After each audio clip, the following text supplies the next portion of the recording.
नमस्कार, एक बार पुनः स्वागत है आप सभी लोगों का हमारे YouTube चैनल पर। और आज हम उपस्थित हुए हैं अपने मेंस एसे राइटिंग सीरीज के तहत, जिसमें हम पेपर 5 से क्वेश्चन करने वाले हैं, जो है उत्तर प्रदेश के संदर्भ में मथुरा मूर्ति कला शैली की प्रमुख विशेषताओं का वर्णन कीजिए।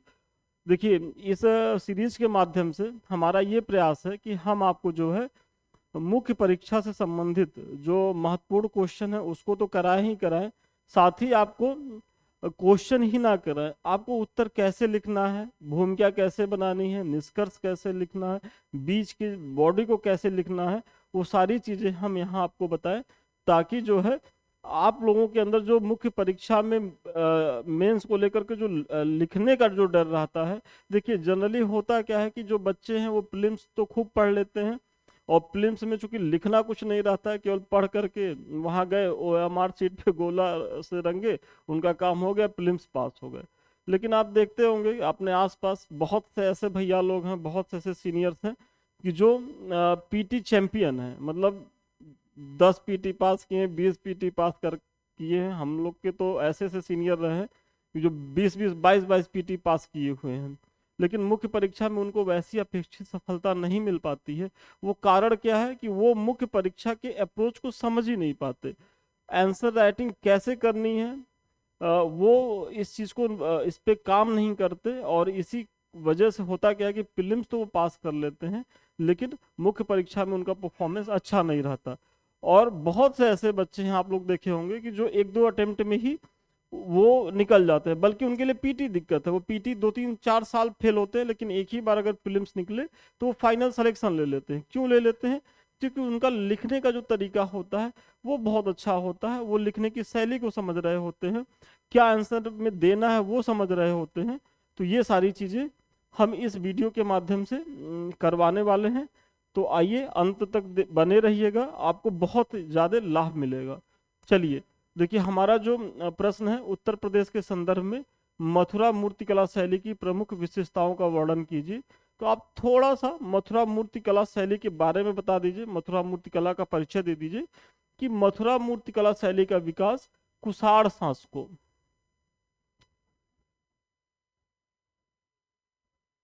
कुषाण शासकों के संरक्षण में हुआ था, जिसमें कनिष्क का नाम विशेष रूप से उल्लेखनीय है। वासुदेव शरण अग्रवाल के अनुसार भगवान बुद्ध की प्रथम मूर्ति मथुरा शैली में ही बनी। इस समय बुद्ध, बोधिसत्वों, जैन तीर्थंकरों, हिंदू देवी देवताओं, यक्ष यक्षिणी की प्रतिमा, कनिष्क की सिर विहीन प्रतिमा इत्यादि मूर्तियां निर्मित की गई। देखिए, आप लोगों को टू द पॉइंट भूमिका लिखनी है। कैसे लिखनी है? प्रश्न के अनुरूप, जो प्रश्न में पूछा जा रहा है उसी के हिसाब से जो है आपको भूमिका लिखनी है। क्योंकि ये 8 अंक का प्रश्न है, और आपको जो है परीक्षा में इतना जो है समय नहीं मिलता है कि आप बहुत लंबी चौड़ी भूमिका लिखें। और विश्वास मानिए, बहुत लंबी चौड़ी यदि आप भूमिका लिख रहे हैं और यदि आपको लग रहा है कि हमको बहुत अच्छा नंबर मिल जाएगा, तो आपको बहुत अच्छा नंबर तो नहीं मिलेगा, आपका नुकसान भले हो जाएगा। वो नुकसान क्या होगा कि आपका जो है वो बाद के जो क्वेश्चंस है उसके जो है वो छूट जाएंगे। और सोचिए, स्टार्टिंग के जो 10 क्वेश्चन होते हैं वो 8 अंक के होते हैं, बाद के जो 10 क्वेश्चन होते हैं वो 12 अंक के होते हैं, मतलब 20 क्वेश्चन करने रहते हैं, 3 घंटे में करने रहते हैं। तो जनरली बच्चे जब आते हैं तो हम लोग पूछते हैं, तो वो लोग कहते हैं सर लास्ट के 2-3 क्वेश्चन छूट गए। और अगर आप परीक्षा में क्वेश्चन छोड़ के आ रहे हैं, तो ये समझ लीजिए कि ये तो आप पहले से ही ये कह रहे हैं कि हम जो है मुख्य परीक्षा नहीं पास करने वाले हैं। तो आपका शर्त यही है कि आपका जो क्वेश्चन ना छूटे। क्वेश्चन कैसे नहीं छूटेगा? जब आप बहुत to the point answer writing करेंगे, बकवास नहीं करेंगे। और जब आप बकवास नहीं करेंगे, to the point answer writing करेंगे, तो आप बहुत कम शब्दों में अपनी चीजें कह पाएंगे, जिससे परीक्षक पे भी एक अच्छा प्रभाव पड़ेगा। तो ये सारी चीजें आंसर राइटिंग की शर्त होती है। तो आपने इसमें दिखा दिया कि बहुत छोटी सी जो है वो भूमिका आप दे रहे हैं। फिर अब क्या कह रहा है कि मथुरा मूर्ति कला शैली की प्रमुख विशेषताओं। अब भूमिका के बाद डायरेक्ट विशेषताओं पे आ जाइए, और चूंकि मूर्ति की बात कर रहा है तो सबसे पहले बौद्ध प्रतिमाओं पे आइए। अब इसमें दिखाइए कि इस शैली में महात्मा बुद्ध को भूमि स्पर्श मुद्रा, अभय मुद्रा, धर्म चक्र प्रवर्तन मुद्रा में प्रदर्शित किया गया है। अब देखिए, यहाँ आपके पास ये स्कोप नहीं है कि आप इसको एक्सप्लेन करें कि भूमि स्पर्श मुद्रा क्या थी, अभय मुद्रा क्या थी, या धर्म चक्र प्रवर्तन मुद्रा क्या थी। इसको आपको यहाँ 8 अंक के प्रश्न में तो इतना स्कोप नहीं है कि आप इसको एक्सप्लेन करें, बस ऐसे लिख दीजिए। इस शैली में बनी प्रतिमाओं का निर्माण लाल बलुआ पत्थर से किया गया है। मतलब अगर जो प्रतिमाएं बन रही हैं विशेषताओं में, तो ये भी दिखाना ना कि भाई विषय क्या है। तो आपने विषय को बता दिया कि अभय मुद्रा में है, ध्यान मुद्रा में है, फिर धर्म चक्र प्रवर्तन मुद्रा में है। फिर आप दिखाइए कि ये बनी किससे है, तो लाल बलुआ पत्थर से है।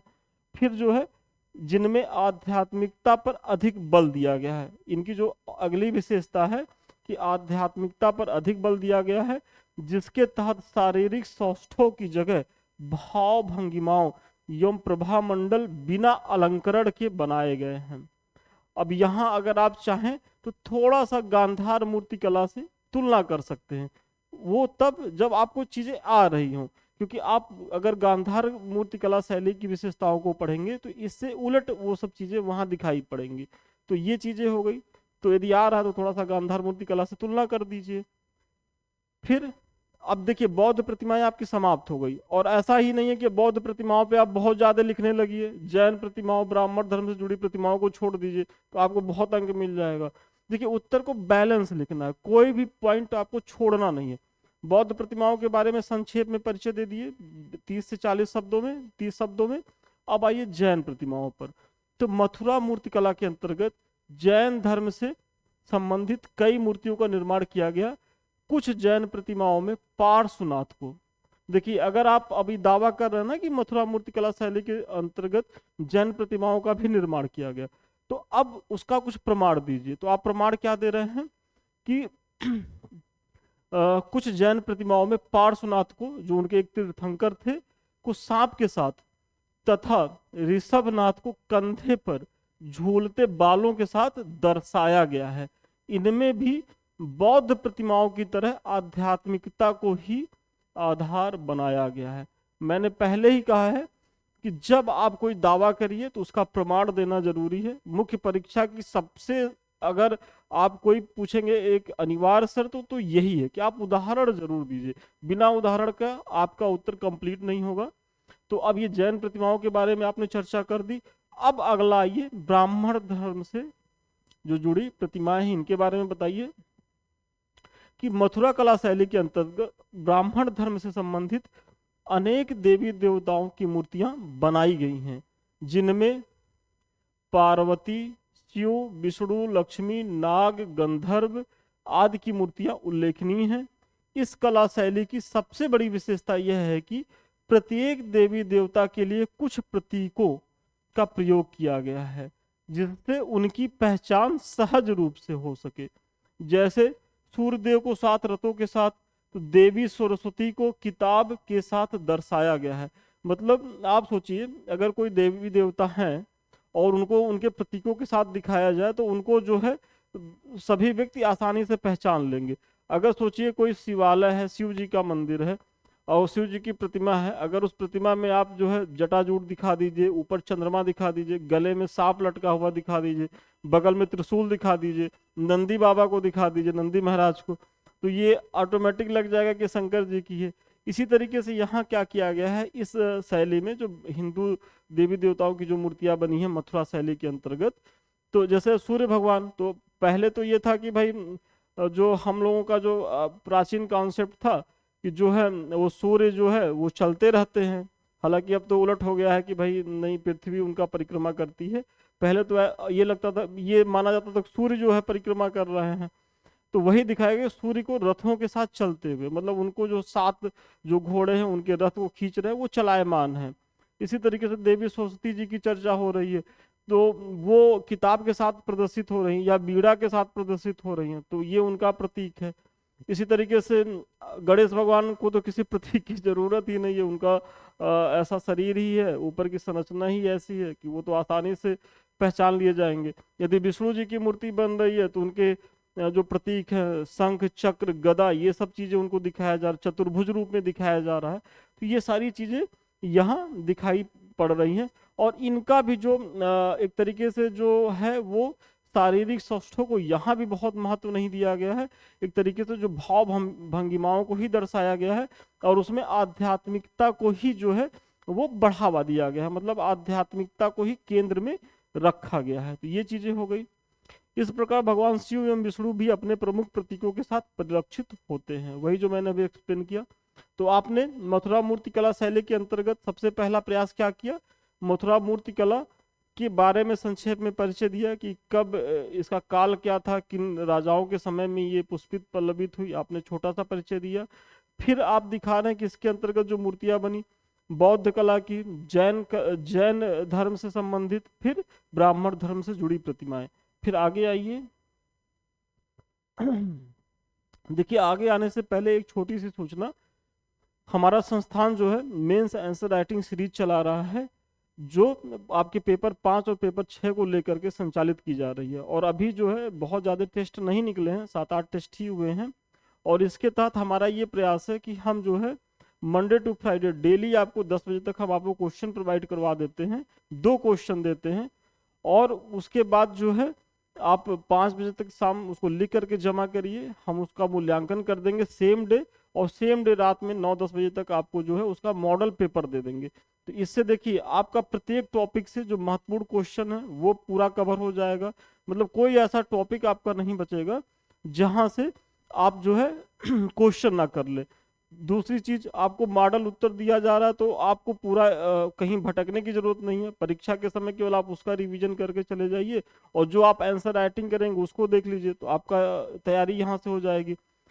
तीसरी चीज, जो आपके अंदर मुख्य परीक्षा को लिखने का डर है वो इस यहाँ से सुधारा जाएगा, क्योंकि हम खुद कमेंट करते हैं, खुद कॉपी चेक करते हैं, तो जो कमी आपकी रहेगी वो हम दूर करते रहेंगे। तो अभी जो है बहुत टेस्ट निकला नहीं है। अगर अधिक जानकारी के लिए 7303307507 पे आप संपर्क करें, संस्थान के लोग और बेहतर तरीके से बताएंगे। और आप अगर चाहें तो आप डेमो भी देख सकते हैं, इसका जो मॉडल पेपर है आप मंगा के देख लीजिएगा, जब आप संतुष्ट हो जाइएगा तब इससे जुड़िएगा। चलिए अब जो है जो चौथा है, अब हम पीछे बता चुके हैं जो जैन प्रतिमाएं, बौद्ध प्रतिमाएं, ब्राह्मण धर्म से संबंधित प्रतिमाएं मथुरा शैली के अंतर्गत। अब शासकों की प्रतिमाएं, इस कला शैली में कुषाण शासकों की भी मूर्तियां बनाई गई हैं। इन शासकों की मूर्तियां दैवीय उत्पत्ति के सिद्धांत को दर्शाती हैं। मथुरा से कनिष्क की एक सिर विहीन मूर्ति मिली है जिस पर महाराजाधिराज देवपुत्रो कनिष्को अंकित है। अगर आप शासकों की प्रतिमाओं का उल्लेख कर रहे हैं तो आप जो है कनिष्क की जो प्रतिमा मिली है उसका जो है आप जरूर उल्लेख करें। उसके अलावा चूंकि यहाँ दावा किया जा रहा है ना कि जो है दैवी उत्पत्ति के सिद्धांत को दर्शाया गया है, तो ये जो मूर्ति मिली है सिर विहीन, उस पर क्या लिखा है, महाराजाधिराज देवपुत्रो कनिष्को, मतलब देवपुत्र कनिष्क की चर्चा की गई है। तो ये एक तरीके से दैवीय उत्पत्ति के सिद्धांत को दर्शा रहा है। इसके अलावा आप हुविस की भी चर्चा कर सकते हैं, उसकी भी मूर्तियां मिलती हैं। अब फिर आकर के एक छोटा सा निष्कर्ष दे दीजिए कि इस प्रकार मथुरा कला शैली में शारीरिक भाव भंगिमा, मौलिकता, सुंदरता एवं रचनात्मक विविधता का सुंदर सामंजस्य देखने को मिलता है। 5वीं 6वीं शताब्दी तक उत्तर प्रदेश में सारनाथ एवं कौशाम्बी मूर्ति कला के प्रमुख केंद्र बने थे, जिन पर मथुरा कला शैली का स्पष्ट प्रभाव देखा जा सकता है। देखिए आप जो निष्कर्ष दे रहे हैं, आप मथुरा मूर्ति कला शैली को तो बता ही रहे हैं, साथ ही साथ आप ये कह रहे हैं निष्कर्ष में कि आगे चल करके जो उत्तर प्रदेश में कला और संस्कृत का जो विकास हुआ उसमें भी जो है मथुरा मूर्ति कला शैली का जो प्रभाव है वो दृष्टि गोचर होता है। तो आप इस तरीके से दिखा करके एक छोटा सा निष्कर्ष दीजिए। तो चलिए आज का जो प्रश्न था उसका उत्तर यहीं तक था, अभी जाइएगा नहीं, इसकी चर्चा तो मैंने कर दी। अधिक जानकारी के लिए आप इन नंबरों पे संपर्क कर सकते हैं। और सबसे लास्ट में देखिए ये हमारा जो है संदीप मिश्रा ऑफिशियल का यूट्यूब चैनल है, जिसके माध्यम से हम आप रूबरू हो रहे हैं, जुड़ रहे हैं एक दूसरे से। तो आप लोग इसे लाइक करिए, सब्सक्राइब करिए, शेयर करिए, ये आप ही का चैनल है और आप ही को आगे बढ़ाना है। साथ ही साथ ये हमारे समृद्धि आईएएस का टेलीग्राम चैनल है, आप लोग इससे जुड़िए, क्योंकि इस चैनल के माध्यम से हम परीक्षा से संबंधित बहुत सी उपयोगी जानकारी आपको निःशुल्क देते रहते हैं। तो ये आप लोगों के लिए बहुत बहुत लाभदायक है। और चैनल के लिए तो आप प्रेम दीजिए ही, जैसे आपने समृद्धि आईएएस को दिया है। क्योंकि ये दोनों चैनल मेरे ही है, मेरे द्वारा ही संचालित किए जा रहे हैं। तो ठीक है, आज के लिए इतना ही। पुनः मिलते हैं नए वीडियो के साथ नए क्लास में। तब तक के लिए धन्यवाद, शुभकामनाएं आपको।